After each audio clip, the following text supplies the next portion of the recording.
వీరన్న బోనాలతో ఊరెత్తిన ఊరుగల్లు తొలి ఏకాదశి రోజునే కుర్మాల సందడి నెలకొల్పాయి. ప్రతి సంవత్సరం ఆషాఢ మాసంలో వచ్చే తొలి ఏకాదశి రోజున కుర్మ సామాజిక వర్గం సంప్రదాయ ప్రకారం ఎంతో సందడిగా వారి ఆరాధ్య దైవమైన వీరన్నకు భక్తి శ్రద్ధలతో బోనం సమర్పించుకున్నారు. ఈ ఏడాది సైతం అదే హోరు జోరుగా వీరన్న బోనం ఉత్సాహములు ఘనంగా నిర్వహించారు. రాష్ట్ర దేవాదాయ ధర్మాదాయ అటవీ పర్యావరణ శాఖ మంత్రి కొండ సురేఖ, నగర మేయర్ గుండు సుధారాణి హాజరై బోనమెత్తుకున్నారు. మంత్రి కొండ సురేఖ మాట్లాడుతూ తొలి బోనం వీరన్నకే సమర్పించుకోవడం సంతోషంగా ఉందన్నారు. ఆషాఢ మాసంలో తెలంగాణ వ్యాప్తంగా జరుగుతున్న బోనాలు జాతరను ప్రభుత్వం పక్షమున అన్ని విధాలుగా సహాయ సహకారాలు తోడ్పాటు అందిస్తామని అన్నారు. కుర్మాలకు అందరికీ బోనాల శుభాకాంక్షలు తెలిపారు.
అందరికీ కూడా నమస్కారం. ఈరోజు కరీంబాద్ నగరంలో మరి పెద్ద ఎత్తున వీరన్న బోనాల పండుగ జరుగుతున్న శుభ సందర్భంలో మరి నేను, మేయర్ గారు, స్థానిక కార్పొరేటర్లు మరి ఇతర ప్రజలు అందరూ కూడా పెద్ద ఎత్తున పాల్గొనడం జరిగింది. మరి గతంలో నేను ఎమ్మెల్యేగా ఉన్నప్పుడు కూడా ప్రతి సంవత్సరం ఈ బోనాలకు అటెండ్ అవ్వడం జరిగింది. మరి లాస్ట్ టైం ఈసారి కూడా ఈ బోనాలకు రావడం అనేది నాకు చాలా మరి సంతోషంగా ఉంది. ఈసారి మంత్రి హోదాలో ఒక దేవాదాయ శాఖ మంత్రిగా కూడా అటెండ్ అవ్వడం నాకు చాలా హ్యాపీగా ఉంది.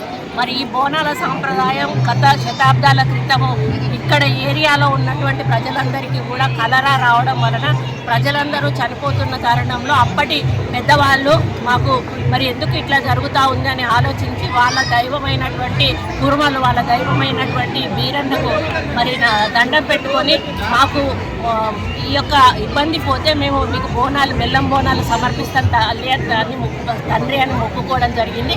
ఆ మొక్కుకున్న తర్వాత వాళ్ళందరికీ కూడా ఆరోగ్యం సెట్ అయిన తర్వాత అప్పటి నుంచి ఆనవాయితీగా ఈ బోనాల పండుగ తొలి ఏకాదశి నాడు ప్రత్యేకంగా మరి సమర్పించడం అనేది జరుగుతుంది. దీంట్లో ప్రత్యేకమైన ఇంకోటి ఏంటంటే గావు బట్టే కార్యక్రమం అనేది ఉంటుంది. కాబట్టి ఇక్కడ ప్రజలందరూ కూడా ఆ గావు బట్టే కార్యక్రమాన్ని చూడడానికి పెద్ద సంఖ్యలో తరలి వస్తారు. ఆ గావు పట్టడం ద్వారా ఏమైనా మరి దుష్ట ఫలితాలు కూడా రాకుండా తొలగిపోతాయన్నటువంటి ఒక విశ్వాసం ఉంటుంది. ఈ బోనం సమర్పించుకొని మొక్కులు చెల్లించుకొని మళ్ళీ వచ్చే సంవత్సరం మళ్ళీ మొక్కులు ఇవి తీరిస్తే బాగుంటుంది. అదేవిధంగా సమాజం బాగుండాలి, అందరూ ఆరోగ్యంగా ఉండాలి, మన మంచి పంటలు పండాలి, ప్రభుత్వం బాగుండాలి అని అనేక రకాలుగా మేలు జరగాలని చెప్పి చేసుకునే ఈ యొక్క కార్యక్రమంలో మరి పెద్ద ఎత్తున వచ్చిన భక్తులందరికీ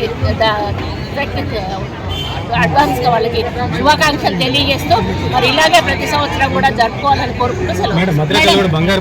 ఫెయిర్ మీడియాకు స్వాగతం. మా ఛానల్ను సబ్స్క్రైబ్ చేసుకోండి మరియు మా వీడియోలను చూడండి. ప్రతి అప్డేట్ల కోసం బెల్ ఐకాన్ను ఆన్ చేయండి. మేము నిజమైన మరియు ఫెయిర్ వార్తలు మరియు రాజకీయ అప్డేట్లను అందిస్తాము.